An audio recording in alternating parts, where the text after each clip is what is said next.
দিছস? আসসালামু আলাইকুম সবাইকে, কেমন আছেন আপনারা সবাই? আশা করি সবাই অনেক ভালো আছেন। তো হ্যাঁ, ক্লাস শুরু হয়ে গিয়েছে। এটাই লেকচার 3। আমরা আগের ক্লাসে বিভিন্ন প্রক্রিয়ায় কৃত কাজের সমীকরণ এগুলো নিয়ে আমরা আলাপ আলোচনা কথাবার্তা এগুলো বলেছি, ওস্তাদ বলেছি। তো এখন আমরা আরো একটু সামনের দিকে অগ্রসর হব। ঠিক আছে, সামনের দিকে একটু অগ্রসর হব। তো যারা যারা আমি একটু অপেক্ষা করি, সবাই একটু চলে আসেন কষ্ট করে। ওয়ালাইকুম সালাম খুরশেদ আলম, সুমাইয়া, সামু, ওয়ালাইকুম আসসালাম।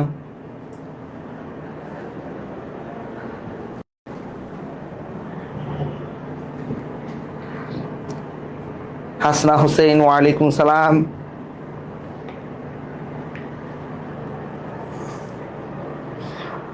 অহনা আক্তার বলছে তানিয়া আক্তার আসবে সে। ওয়ালাইকুম সালাম। তাহেরা, ওয়ালাইকুম সালাম। আলাপ আলোচনা আমরা শুরু করব অতি শীঘ্রই। হ্যাঁ, প্যারা নেই। আমরা একটু রিভিউ করি আগের ক্লাসে আমরা কি পড়ছিলাম। আগের ক্লাসে আমরা যেটা পড়ছিলাম সেটা হচ্ছে আদর্শ গ্যাসের ক্ষেত্রে কৃত কাজের সমীকরণ পড়ছিলাম, তাই না? আদর্শ গ্যাসের ক্ষেত্রে কৃত কাজ। হ্যাঁ, আদর্শ গ্যাসের ক্ষেত্রে কৃত কাজ,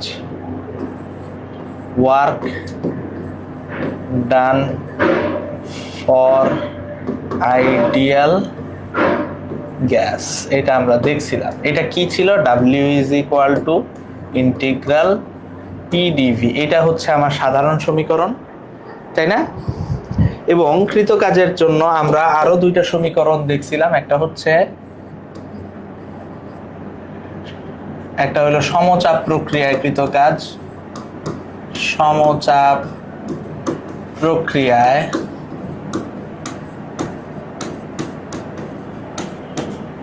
W is equal to P del V বা P A del X।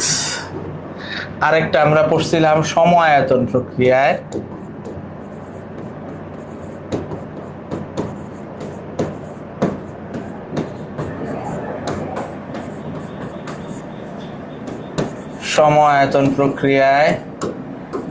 W is equal to 0, এত জুল। এই দুইটা জিনিস আমরা আগের ক্লাসে দেখছিলাম ওস্তাদ, মনে আছে আপনাদের ওস্তাদ? এই দুইটা জিনিস যে আমরা আগের ক্লাসে দেখছিলাম আপনাদের মনে আছে? মনে আছে? পই পই করে মনে আছে না? তো এখন আমরা একটু সামনের দিকে অগ্রসর হব। এখন আমরা যেই জিনিসটা দেখব সেটা হচ্ছে সমষ্ণ প্রক্রিয়া। আমরা কি দেখব? সমষ্ণ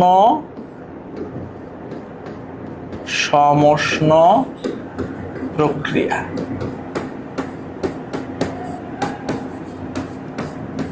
সমষ্ণ প্রক্রিয়া, ঠিক আছে?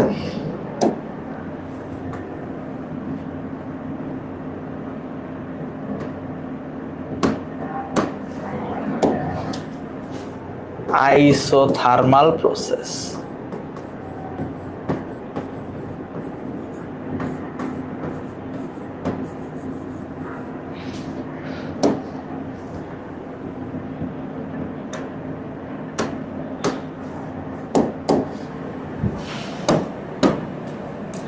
সমষ্ণ প্রক্রিয়া বা আইসোথার্মাল প্রসেস, ঠিক আছে? তো সমষ্ণ প্রক্রিয়ার ক্ষেত্রে যে প্রক্রিয়ায়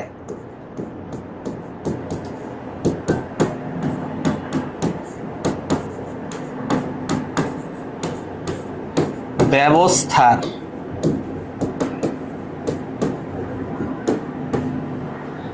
তাপমাত্রার কোনো পরিবর্তন হয় না,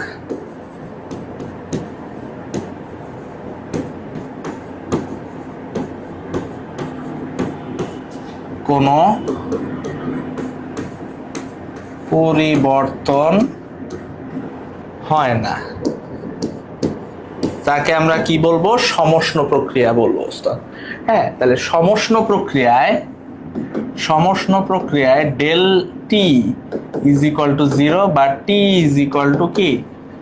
কনস্ট্যান্ট। ঠিক আছে, সমুষ্ণ প্রক্রিয়ায় ব্যবস্থার তাপমাত্রার কোনো পরিবর্তন হয় না। আচ্ছা, টি যদি কনস্ট্যান্ট হয় তাহলে এইখানে বয়েলের সূত্র কাজে লাগে না? টি যদি কনস্ট্যান্ট হয় তাহলে এইখানে বয়েলের সূত্র কাজে লাগে না? তাহলে বয়েলের সূত্র, ঠিক আছে, টি যদি কনস্ট্যান্ট হয় তাহলে বয়েলের সূত্র যে P is proportional to 1/v, এটা আমরা ইউজ করতে পারি যখন টি ইজ ইকুয়াল টু কনস্ট্যান্ট। তাহলে P is equal to constant into 1/v, অর্থাৎ PV is equal to constant, the P1 V1 is equal to P2 V2 is equal to P3 V3 and so on and so forth. তাহলে এটাই হচ্ছে সমষ্ণ প্রক্রিয়ায় চাপ ও আয়তনের সম্পর্ক। এটা কি? এটা হচ্ছে সমষ্ণ প্রক্রিয়ায়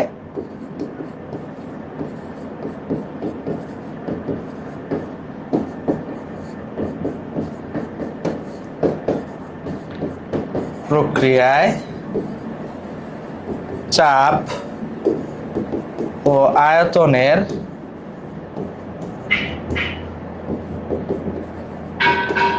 সম্পর্ক, সমষ্ণ প্রক্রিয়ায় চাপ ও আয়তনের সম্পর্ক। ঠিক আছে?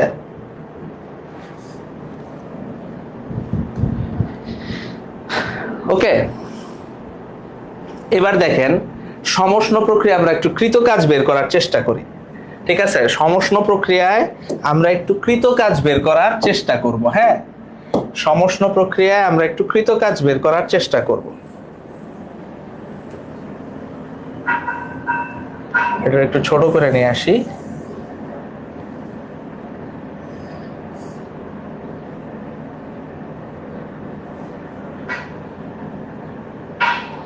হ্যাঁ, আচ্ছা, সমষ্ণ প্রক্রিয়ার ক্ষেত্রে যেহেতু P1V1 A PV is equal to constant, তাহলে এই জায়গা থেকে এটার একটা গ্রাফ আসে, গ্রাফটা কিরকম হবে? গ্রাফটা হবে এরকম।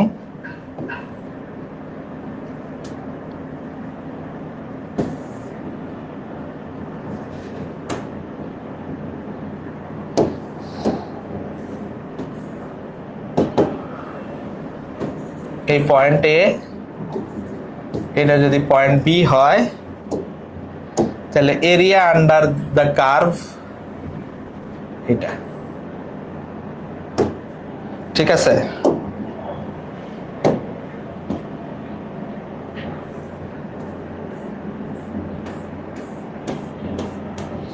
এটাই হবে হচ্ছে সমষ্ণ প্রক্রিয়া কৃত কাজ। W is equal to area। এখন এই ডাব্লিউটা আমরা কিভাবে বের করব আমরা একটু দেখি। এটা গাণিতিক ভাবে এটা আমি কিভাবে নির্ণয় করব ডাব্লিউ, ভালো করে খেয়াল করেন। গাণিতিক ভাবে এটা ডাব্লিউটা আমরা কিভাবে বের করব। তাহলে আমরা কি জানি? W is equal to integral of P dV, এটা তো আমরা জানি, তাই না? ধরে নিলাম V1 থেকে V2 পর্যন্ত আয়তনের পরিবর্তন। এইখানে ধরে নিলাম আয়তন V1, এইখানে আয়তন V2, এই দিক বরাবর V, এই দিক বরাবর P, তাই না? আচ্ছা, এবার দেখেন W ইজ ইকুয়াল টু এই জায়গায় আমরা একটা সমীকরণ জানি, PV is equal two nRT, তাই না? তাহলে এই জায়গা থেকে P ইজ ইকুয়াল টু লেখা যায় না nRT বাই V, লিখতে পারি কিনা? তাহলে এই জায়গায় ইন্টিগ্রাল অফ V1 থেকে V2, P এর জায়গায় আমরা লিখতে পারি nRT বাই V dV, লিখতে পারি ওস্তাদ?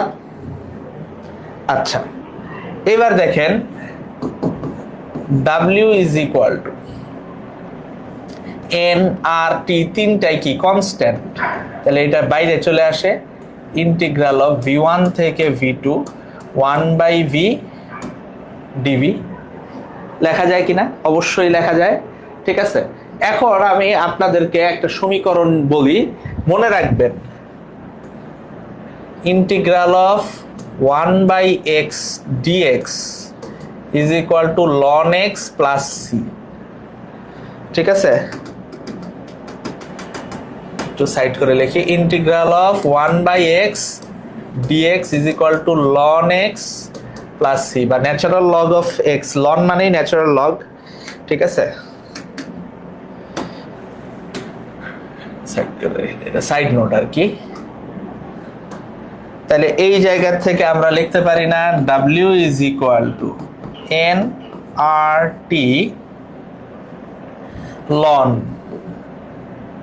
ঠিক আছে, 1/v, সরি লন x লন v v1 to v2, w is equal to nRT, প্রথমে ln v2 minus ln v1। ঠিক আছে, তাহলে w is equal to nRT, natural log যদি আমি এখানে নেই, ঠিক আছে, তাহলে আমরা কমন নিলে কি জানি, বিয়োগ হইলে ভাগ হয়ে যায় v2/v1। তাহলে এটাই হচ্ছে সমষ্ণ প্রক্রিয়ায় কৃত কাজের সমীকরণ। এটাই হচ্ছে আমার কি, সমষ্ণ প্রক্রিয়ায় কৃত কাজের সমীকরণ। ঠিক আছে,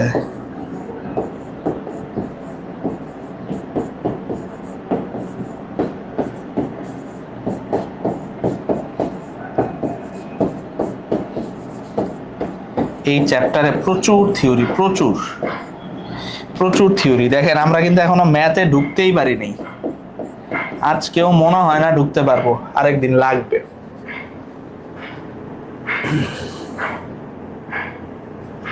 ঠিক আছে, ঠিক আছে কিনা?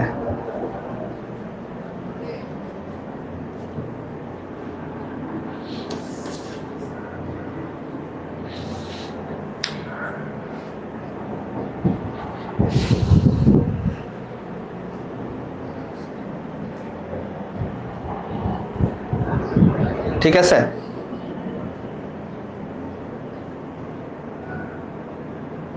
ওয়ালাইকুম সালাম আবু শাহিদ। দেখেন হ্যান্ডআউট নিয়ে নেন এবং বুঝতে পারছেন কিনা ওস্তাদ আমাকে একটু জানান, বুঝতে পারছেন কিনা। হ্যান্ডআউট নিয়ে নেন এবং বুঝতে পারছেন কিনা আমাকে একটু জানান।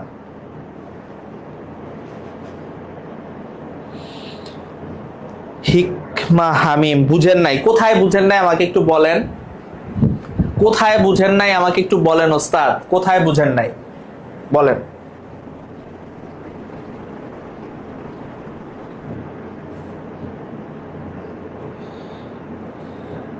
এই চ্যাপ্টারে অনেকগুলা ক্লাস লাগবে, কারণ রমজান মাসে তো 1 ঘন্টা করে ক্লাস হচ্ছে। যদি হতে 1.5 ঘন্টা করে ক্লাস নিতাম তাইলে ধরেন 10টা বা 12টা ক্লাস লাগতো। যেহেতু 1 ঘন্টা করে এখন ক্লাস নিতে হচ্ছে, 12-13টা ক্লাস লাগবে।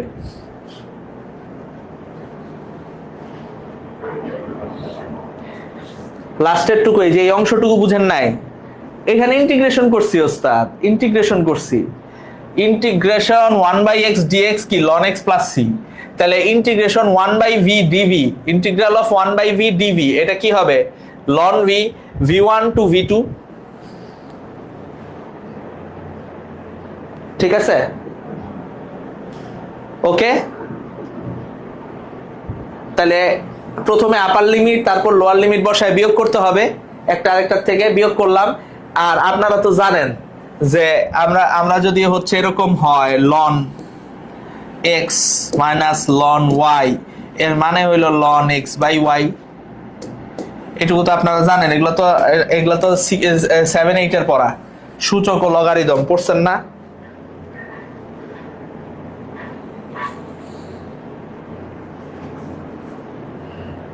ওকে, এবার দেখেন তো আমরা সমীকরণ কি পাইছি, w is equal to nRT ln v2/v1। আচ্ছা, আমরা আবার কি জানি, p1 v1 is equal to p2 v2, এটা আমরা জানি না। তাহলে v2/v1 is equal to p1/p2, ঠিক কিনা? তাহলে আমরা আরেকটা সমীকরণ লিখতে পারি না, w is equal to nRT N R T লন P1/P2, এটাও একটা সমীকরণ ওস্তাদ। এটা যেরকম একটা সমীকরণ সমষ্ণ প্রক্রিয়াকৃত কাজের, এটাও সমষ্ণ প্রক্রিয়াকৃত কাজের, এটাও সমষ্ণ প্রক্রিয়াকৃত কাজের সমীকরণ। ঠিক আছে, এটাও সমষ্ণ প্রক্রিয়ায়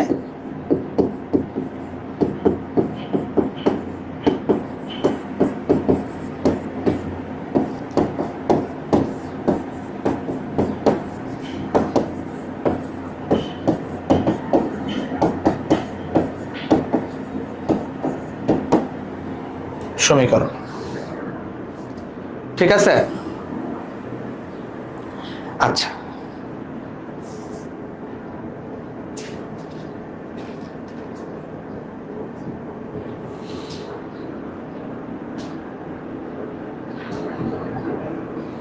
ক্লিয়ার? আচ্ছা, এইবার হচ্ছে সমষ্ণ প্রক্রিয়ার কিছু বৈশিষ্ট্য আছে, আমার জানতে হবে সেগুলা। সমষ্ণ প্রক্রিয়ার বৈশিষ্ট্য।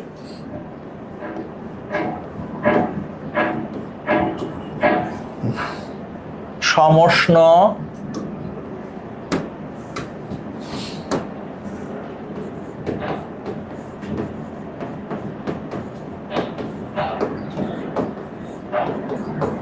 প্রক্রিয়ার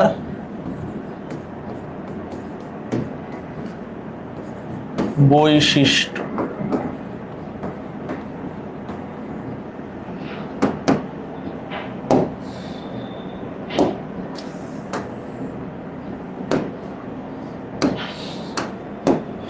তো সমষ্ণ প্রক্রিয়ার কিছু বৈশিষ্ট্য আছে। প্রথম বৈশিষ্ট্য, এটি একটি ধীর প্রক্রিয়া। এটি একটি ধীর প্রক্রিয়া। ঠিক আছে, এটা একটু স্লো প্রসেস, আস্তে আস্তে এই প্রক্রিয়াটা কাজ করতে হয়। ঠিক আছে, প্রক্রিয়াটা কাজ করতে হয়। তাহলে এই জায়গায় একটা নোট লিখবেন। নোট, নোট কি? প্রশ্নে যদি ধীরে ধীরে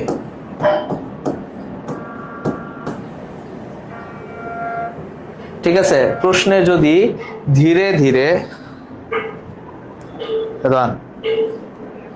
হ্যাঁ আমি ক্লাসে আছি, বলো বলো।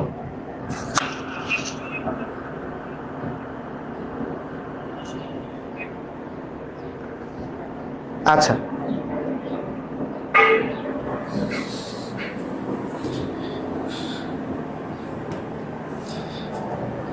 প্রশ্নে যদি ধীরে ধীরে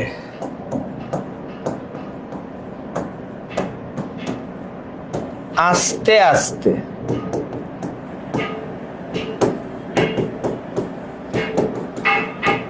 মন্থর ভাবে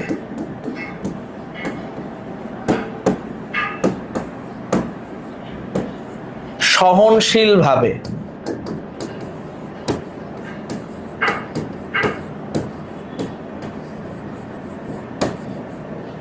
ইত্যাদি উল্লেখ থাকে,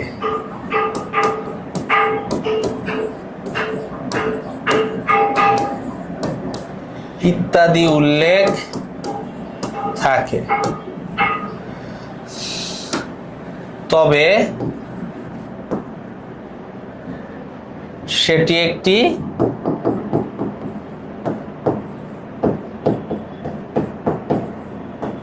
সমষ্ণ প্রক্রিয়া।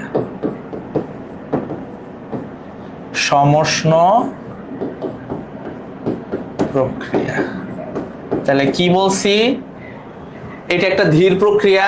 প্রশ্নে যদি ধীরে ধীরে আস্তে আস্তে মন্থর ভাবে সহনশীল ভাবে এই কথাগুলো উল্লেখ করে যে একটা চাকায় ধীরে ধীরে পাম্প করা হচ্ছে, তাহলে এই প্রক্রিয়াটা কি প্রক্রিয়া? এটা একটা সমষ্ণ প্রক্রিয়া।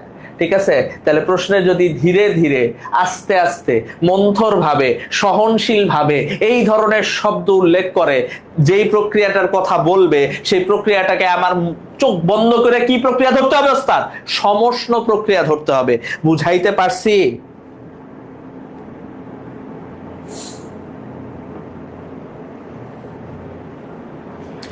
ক্লিয়ার?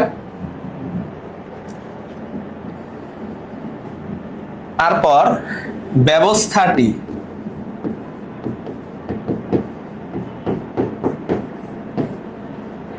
তাপ সুপরিবাহী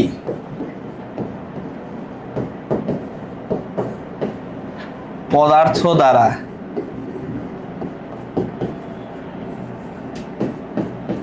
মোড়ানো থাকবে।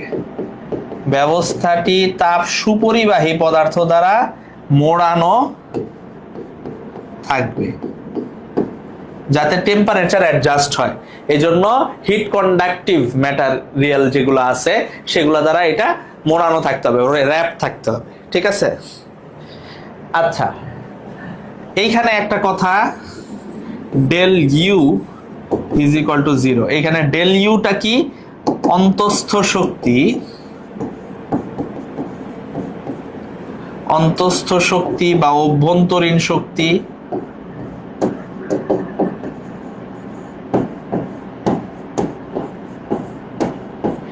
শক্তির কোনো পরিবর্তন হয় না।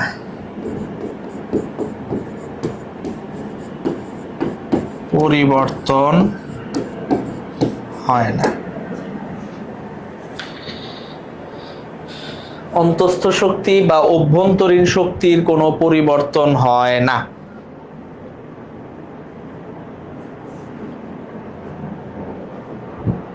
ক্লিয়ার? এরপর হচ্ছে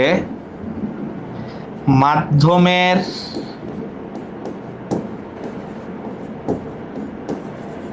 বা পারিপার্শ্বিকের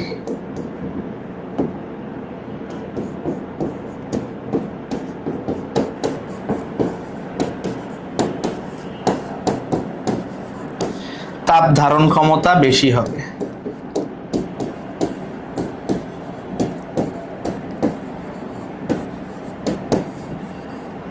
ক্ষমতা বেশি। মাধ্যমের তাপ ধারণ ক্ষমতা বেশি কেন হইতে হবে? যখন সিস্টেমের টেম্পারেচার বাড়তে যাবে, সিস্টেমে যখন হিট প্রডিউস করবে ওটা যাতে সারাউন্ডিংস তাড়াতাড়ি নিয়ে নিতে পারে, এই জন্য মাধ্যমের বা পারিপার্শ্বিকের তাপ ধারণ ক্ষমতা কি হবে? বেশি হবে ওস্তাদ। ক্লিয়ার? এতটুকু বুঝাতে পেরেছি কিনা?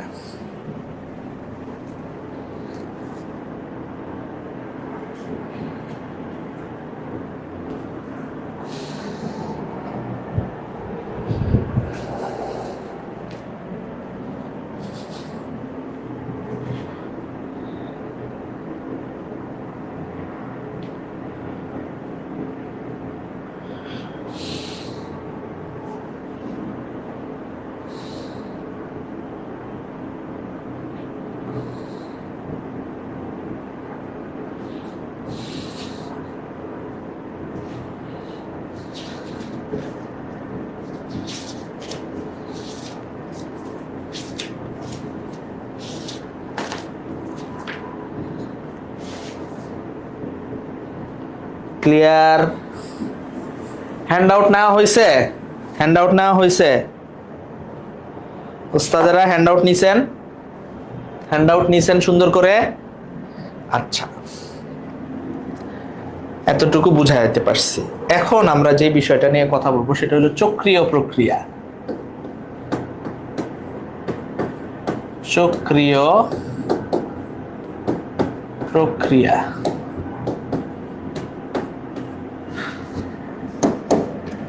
বা সাইক্লিক প্রসেস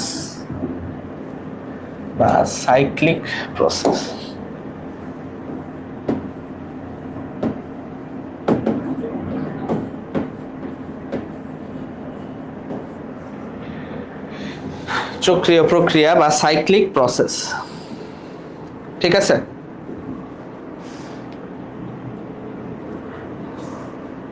যে প্রক্রিয়ায়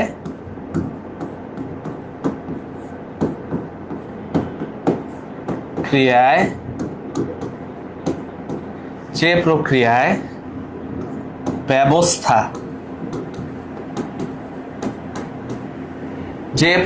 ব্যবস্থা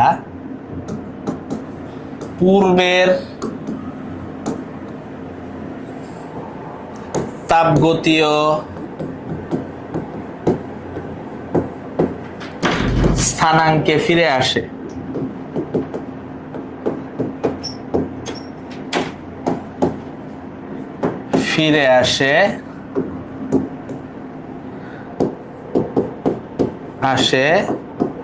যেখান থেকে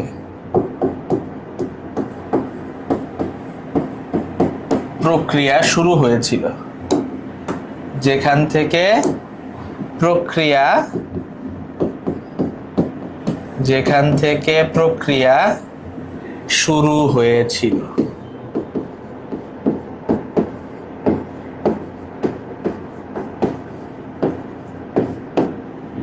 যেখান থেকে প্রক্রিয়া শুরু হয়েছিল। তাহলে এটাই হবে হইলো চক্রীয় প্রক্রিয়া।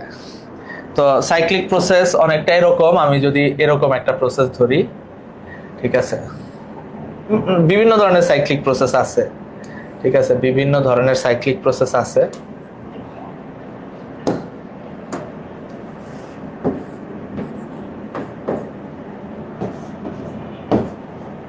এদিক বরাবর ভি, ঠিক আছে।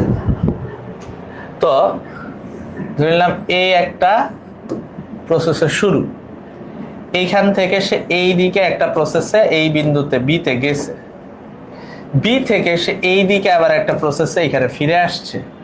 তাইলে এই যে এই অংশটুকু, এইটাই হচ্ছে এই প্রক্রিয়াটা এইখানে। তাহলে এইখানে কৃতকাজ কতটুকু হবে? কৃতকাজ হবে এই এরিয়াটার সমান, কৃতকাজটা হবে এই এরিয়ার সমান। Area is equal to work. বুঝাইতে পারছি? ক্লিয়ার?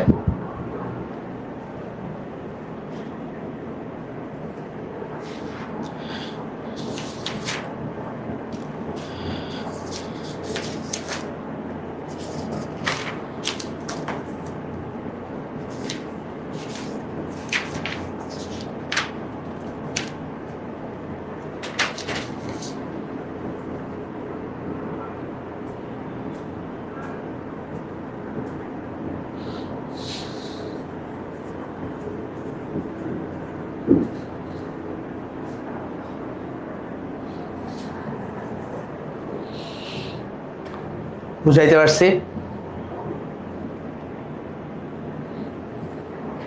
আচ্ছা, এখন আমরা যেই বিষয়টা নিয়ে আলাপ আলোচনা করব সেটা হচ্ছে তাপীয় সমতা বা তাপীয় সাম্যাবস্থা।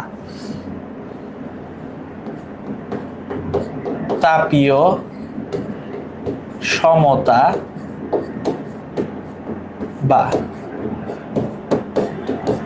তাপীয় সাম্যাবস্থা।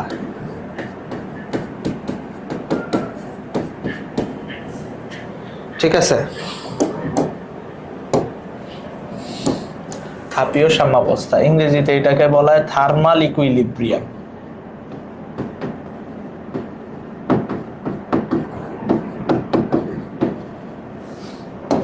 ইংরেজিতে এটাকে কি বলে? থার্মাল ইকুইলিব্রিয়াম বলে। ওস্তাদ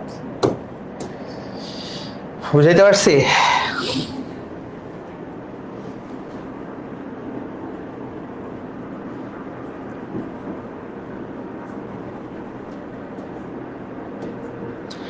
ঠিক আছে,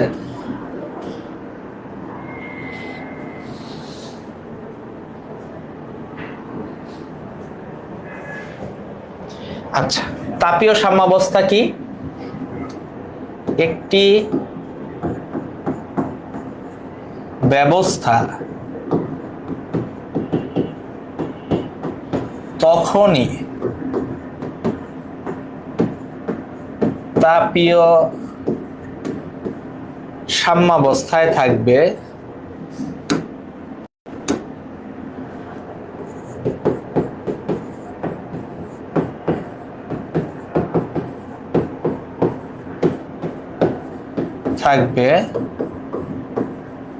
যদি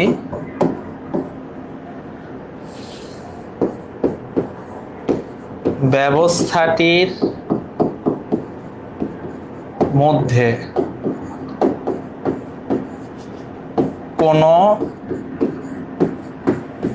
তাপের আদান প্রদান না হয়।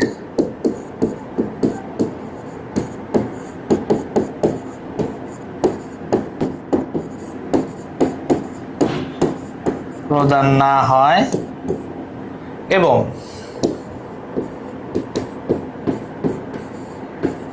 ব্যবস্থার তাপমাত্রা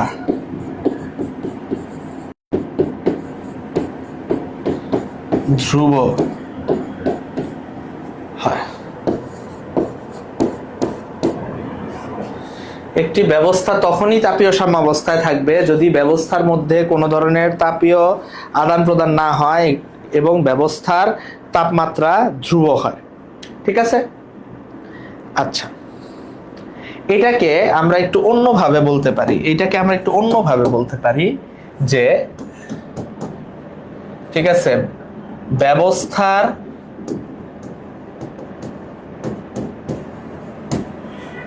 ব্যবস্থার সকল ম্যাক্রোস্কোপিক প্রপার্টি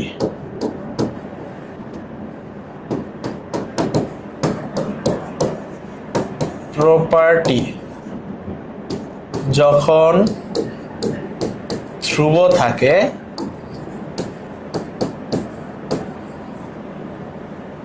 ঠিক আছে, তখন ব্যবস্থাটি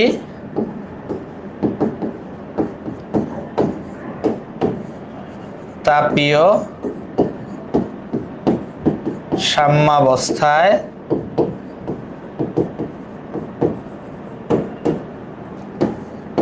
থাকে।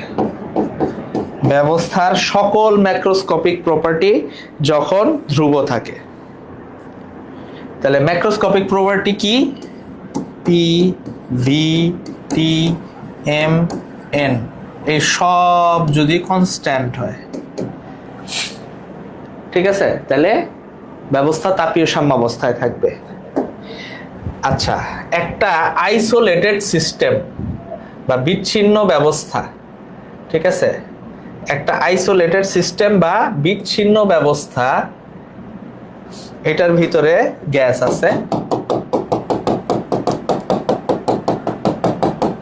আছে এবং এইটার কিন্তু সব কনস্ট্যান্ট। এটা হইলো ধরে নিলাম একটা গ্যাস, এখানে গ্যাস আছে, এইটা একটা আইসোলেটেড সিস্টেম।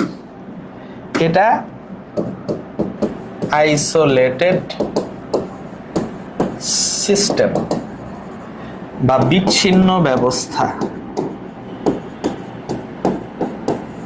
তাহলে বিচ্ছিন্ন ব্যবস্থায় ভরের আদান প্রদান, তাপের আদান প্রদান, তাপমাত্রার আদান প্রদান কোনো কিছুরই তো সুযোগ নেই। তাইলে বিচ্ছিন্ন ব্যবস্থা সর্বদা এরা তাপীয় সাম্যাবস্থায় থাকবে।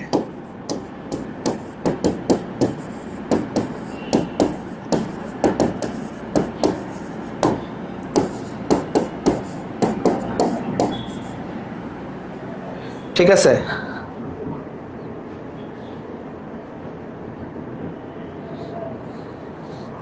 এতটুকু বুঝাইতে পারছি কিনা ওস্তাদ? দেখেন তো এতটুকু বুঝতে পেরেছেন কিনা।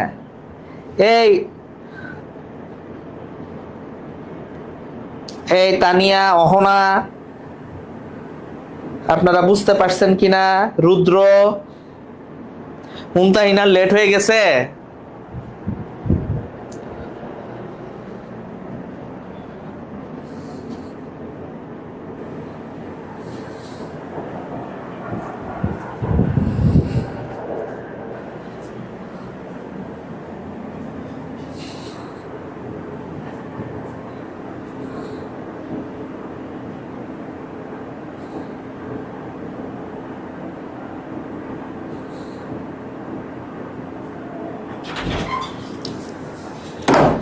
হ্যাঁ, বুঝা গেছে?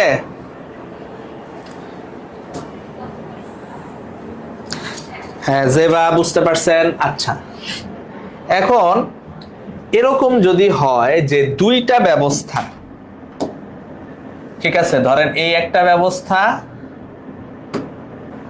এইখানে আরেকটা ব্যবস্থা আছে। ধরেন এইখানে আমি এই জিনিসটা একটু এইভাবে দেখাই, যে ধরেন এই দুইটা, সরি, এই দুইটা কানেক্টেড, ঠিক আছে। এবং ধরে নিলাম আমি যে এইখানে হিট ট্রান্সফারের একটা অপশন আছে, এই জায়গায় ফাঁকা, ঠিক আছে। এইখানে গ্যাস আছে, এইখানে একটা সিস্টেম, এই সিস্টেম ধরে নিলাম, এই সিস্টেমটা হলো এ, এইখানে আরেকটা সিস্টেম, এই সিস্টেমটা ধরে নিলাম বি, ঠিক আছে। এদের ভিতরে যদি কোনো হিট ফ্লো না হয়, হিট ফ্লো যদি এদের মধ্যে যদি কোনো হিট ফ্লো না হয়, তবে এরা তাপীয় সাম্যাবস্থায় থাকবে। তাইলে দুটি ব্যবস্থার মধ্যে যদি কোনো তাপ শক্তির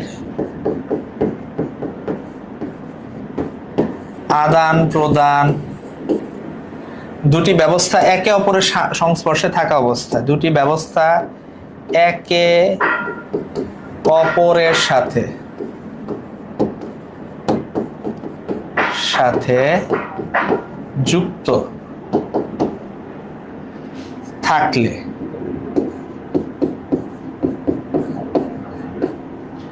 দুটি, আচ্ছা, একে অপরের সাথে যুক্ত থাকলে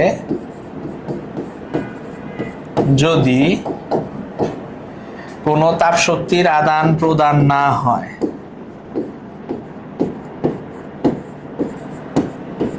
তবে ব্যবস্থা দুটি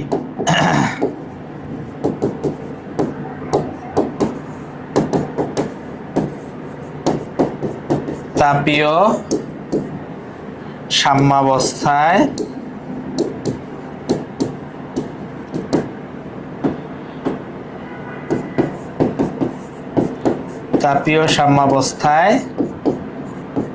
থাকবে।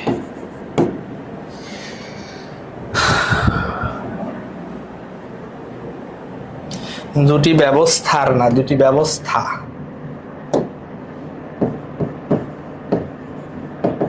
দুটি ব্যবস্থা একে অপরের সাথে যুক্ত থাকলে যদি কোনো তাপ শক্তির আদান প্রদান না হয়, তবে ব্যবস্থা দুটি তাপীয় সাম্যাবস্থায় থাকবে। বুঝাইতে পারছি?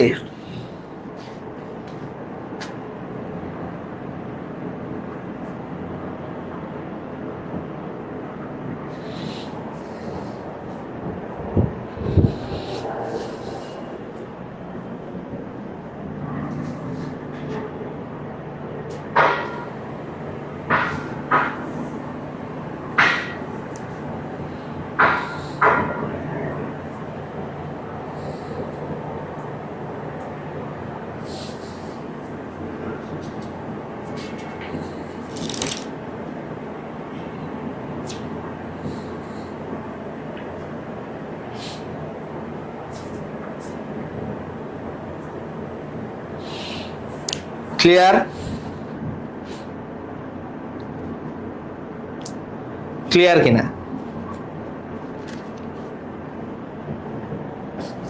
এইবার আমরা যে বিষয়টা পড়ব সেটা হলো তাপগতিবিদ্যার শূন্যতম সূত্র।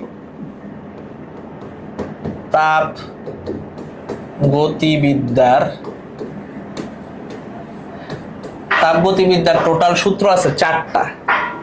সূত্র কয়টা আছে ওস্তাদ? 4টা। একটা হচ্ছে তাপগতিবিদ্যার শূন্যতম সূত্র, একটা হচ্ছে প্রথম সূত্র, একটা হচ্ছে দ্বিতীয় সূত্র, আর একটা তৃতীয় সূত্র। তাপগতিবিদ্যার শূন্যতম সূত্র,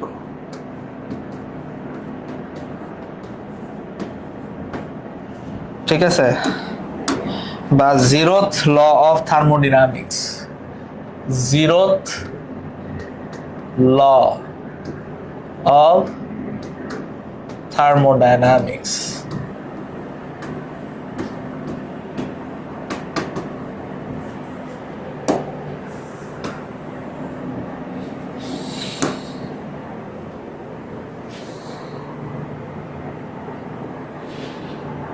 ওকে, আচ্ছা, 0তম সূত্রে বলা আছে দুটি ব্যবস্থা যদি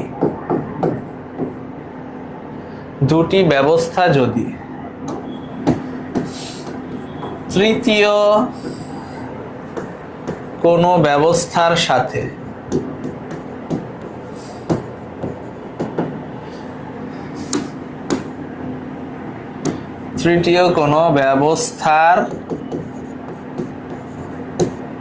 সাথে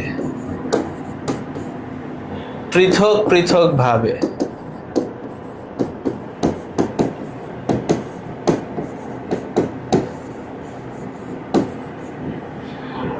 পৃথকভাবে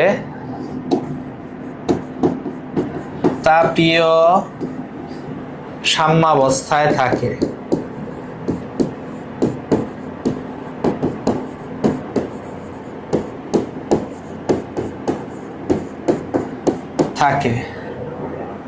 তবে ওই দুটি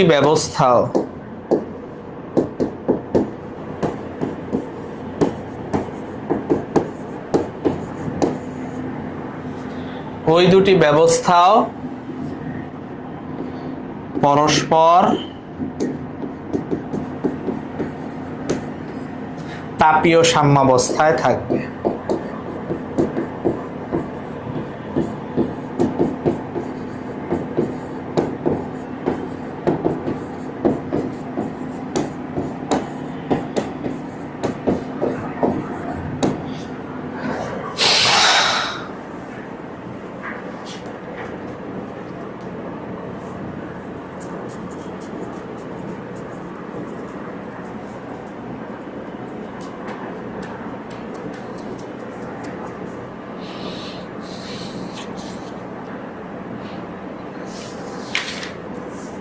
ঠিক আছে, এর অর্থ কি ওস্তাদ? এর অর্থ হইল, ধরেন এই একটা সিস্টেম আছে হইল সি, এই একটা সিস্টেম আছে সি, এইটা ধরেন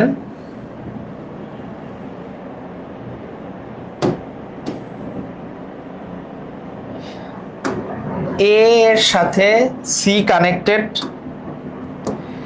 এর সাথে সি কানেক্টেড ধরেন,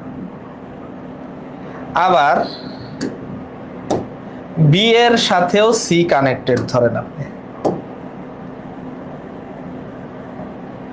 বি এর সাথেও সি কানেক্টেড ধরেন, তাইলে ধরে নিলাম এ আর সি এদের ভিতরে কোনো হিট ট্রান্সফার নাই, অর্থাৎ এরা কিসে আছে? তাপীয় সাম্যাবস্থায় আছে, হিট ট্রান্সফার নাই। আবার বি এর সাথেও এর কোনো হিট ট্রান্সফার নাই, তাপীয় সাম্যাবস্থায় আছে।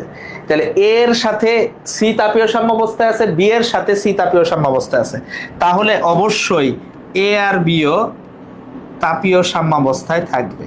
এবং মজার বিষয়, এটা শুনতে খুব স্বাভাবিক মনে হলেও এই প্রিন্সিপালের উপর ডিপেন্ড করে থার্মোমিটার তৈরি করা হয়েছে, এবং থার্মোমিটার সংক্রান্ত সমস্যা আমরা এই অধ্যায়ের শেষে করব। ওটা খুবই মাইনর টপিক, তো এই জন্য আমি শেষে করাবো, যদিও আপনাদের বইতে ওই টপিকটা প্রথমে দেওয়া আছে।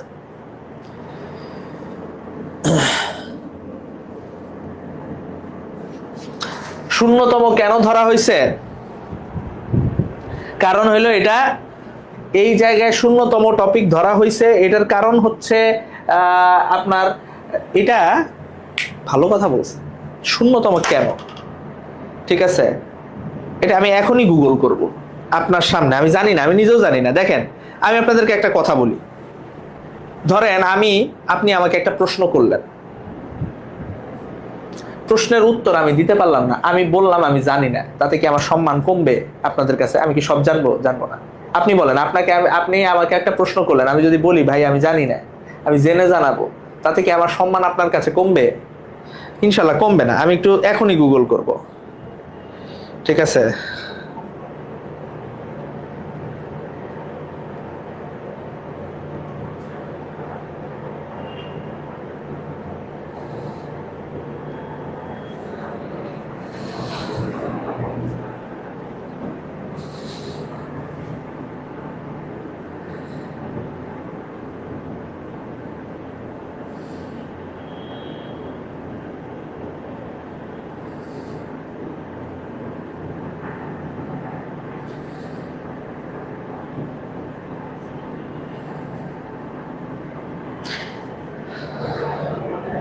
আচ্ছা, জিরোথ ল নাম দেওয়া হয়েছে এই কারণে, the name zeroth law arose because its logical priority was recognized after the first, second and third laws had already been named.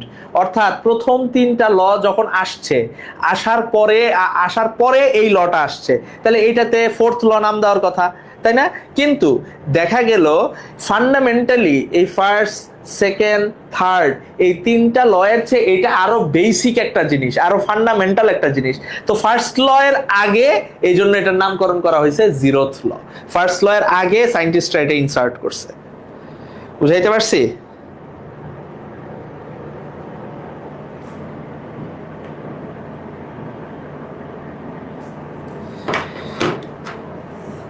Clear? আচ্ছা, এখন আমরা যে বিষয়টা নিয়ে কথা বলবো ওস্তাদ, এখন আমাদের আলাপ আলোচনার বিষয়বস্তু যে অন্তঃস্থ শক্তি বা অভ্যন্তরীণ শক্তি।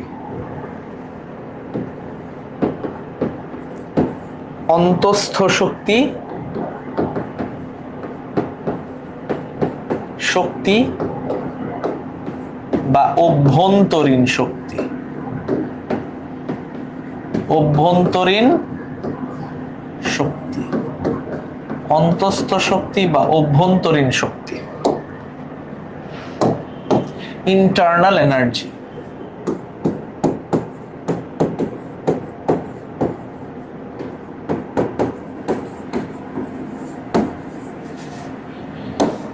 অন্তঃস্থ শক্তি বা অভ্যন্তরীণ শক্তি, ইন্টারনাল এনার্জি। হ্যাঁ, তো অন্তঃস্থ শক্তি কি? কোনো একটি ব্যবস্থার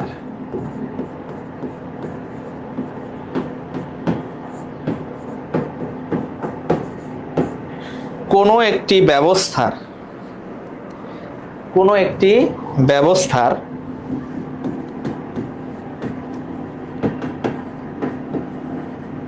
আণবিক পর্যায়ের,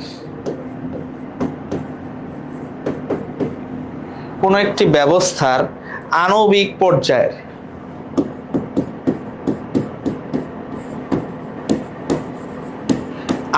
পর্যায়ের স্থিতিশক্তি,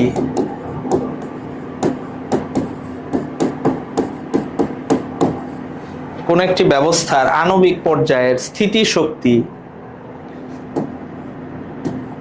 গতিশক্তি,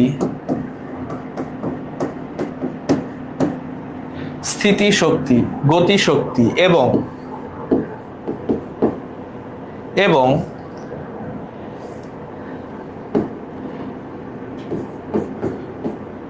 কম্পন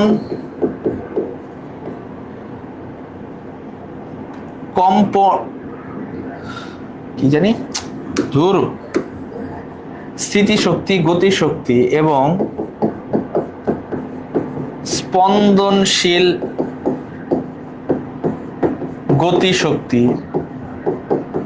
শক্তিকে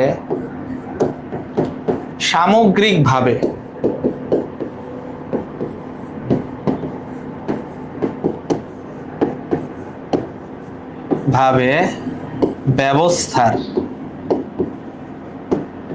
ব্যবস্থার অন্তঃস্থ শক্তি বলে। অন্তঃস্থ শক্তি বলে। তাহলে আমি কি বললাম যে একটা ব্যবস্থার আণবিক পর্যায়ে, ধরেন একটা ব্যবস্থা, একটা সিস্টেমের ভিতরে আমার কি আছে? স্থিতিশক্তি আছে, গতিশক্তি আছে এবং তার হচ্ছে এই আণবিক পর্যায়ে এই যে অণুগুলা কাঁপতেছে, এই কম্পনশীল একটা গতিশক্তি আছে, কম্পনের জন্য একটা গতিশক্তি আছে, এই সবগুলারে মিলায় সামগ্রিক পর্যায়ে এই টোটালটারে, তাহলে ইন্টারনাল এনার্জি এর ভিতরে আছে কি, K E kinetic energy molecules, potential energy molecules, আরেকটা কি আমার কাইনেটিক এনার্জি ভাইব্রেশনাল। এই সবগুলা মিলে আমার এটা কি ইন্টারনাল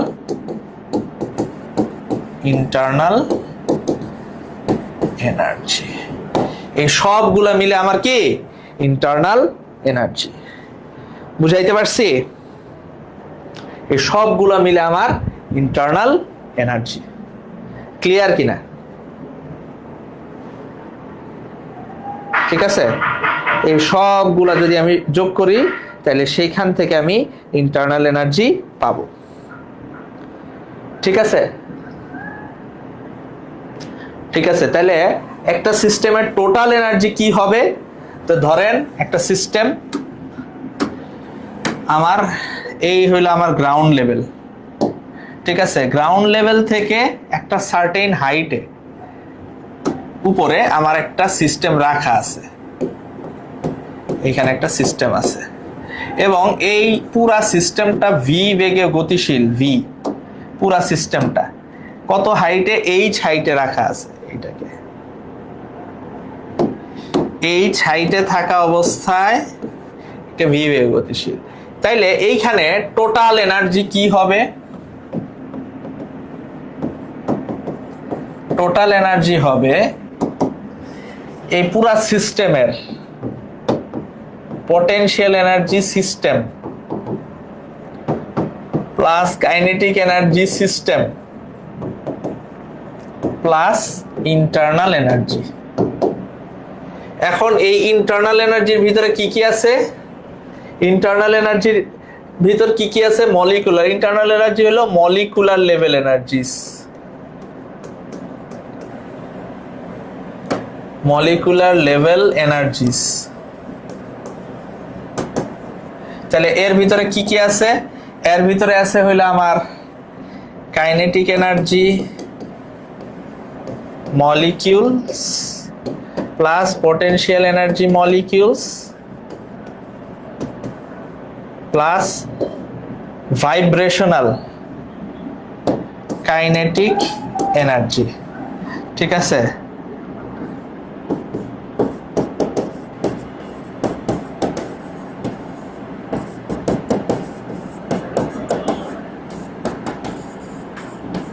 ভাইব্রেশনাল কাইনেটিক এনার্জিটা এটা অ্যাড করা হয় হাই টেম্পারেচারে, যখন টেম্পারেচার অনেক হাই টেম্পারেচারে এই ভাইব্রেশনাল কাইনেটিক এনার্জিটা আমরা ক্যালকুলেট করি। বুঝাইতে পারছি?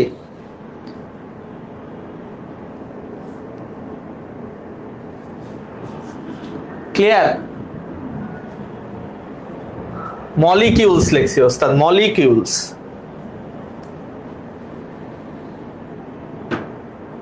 ঠিক আছে, ঠিক আছে কিনা ওস্তাদ? বুঝাইতে পারছি?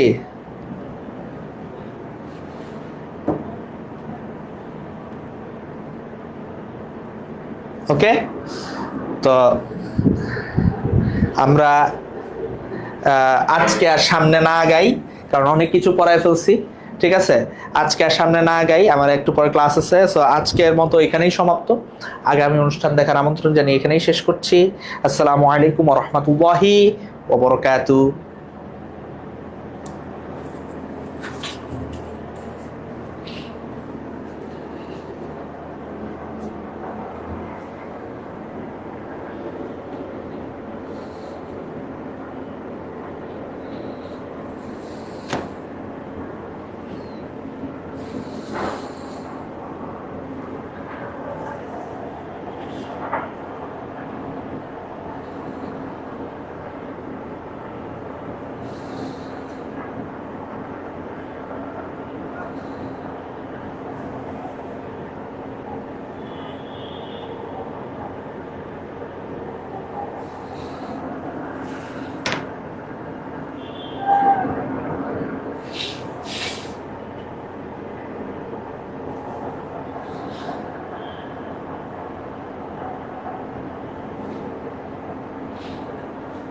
হাই টেম্পারেচার ছাড়া ভাইব্রেশনাল ব্যবহার হয় না, না হাই টেম্পারেচার ছাড়া ভাইব্রেশনাল এনার্জিটা আমরা ক্যালকুলেট করি না, আমরা ইউজ করি না, মানে এইচএসসি পর্যায়ে আমরা এটা করি না।